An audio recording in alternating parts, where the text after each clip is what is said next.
श्रीकृष्णाचं नाव विठ्ठल कसं पडलं आणि मग पंढरपूरला विठुराया आणि रुक्मिणीची मूर्ती एकत्र का नाही? ह्या मागची ही एक पौराणिक कथा. कृष्ण निजला निवांत, आठवली त्याला राधा. राधेला केले जादूने जिवंत, झाली काय जणू त्याला प्रेमबाधा. समोरून आली रुक्मिणी, कृष्णासंगे राधास पाहिली. डोळे झाले लाल लाल, म्हणे मी कृष्णास सोडून चालली. कुठे गेली रुक्मिणी कुणास बरं ठाऊक, कृष्ण भटकतोय तिला शोधत, होऊन व्याकुळ भाऊक. पोहोचला बाई कृष्ण शोधत तिरी चंद्रभागेच्या, आणि रुक्मिणी दिसली दिंडी रवनात पंढरीच्या.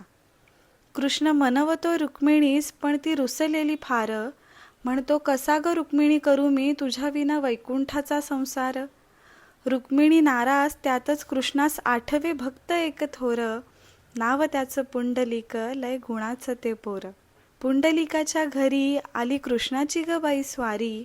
पुंडलिक करतो आई बापाची सेवा, ठेवून उभा विटेवरी कृष्णाला दारी. वाट पाहता पाहता कृष्णाची मूर्ती राहिली. विटेमुळे विठ्ठल त्यास प्रचिती जाहली. 28 युगे जाहली, लांब उभी राहून रुक्मिणी रुसवातो धरी.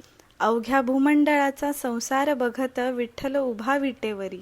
भूमंडळी म्हणे विठ्ठलास बाप आणि रुक्मिणीस आई, आणि बोला जय जय विठोबा रखुमाई.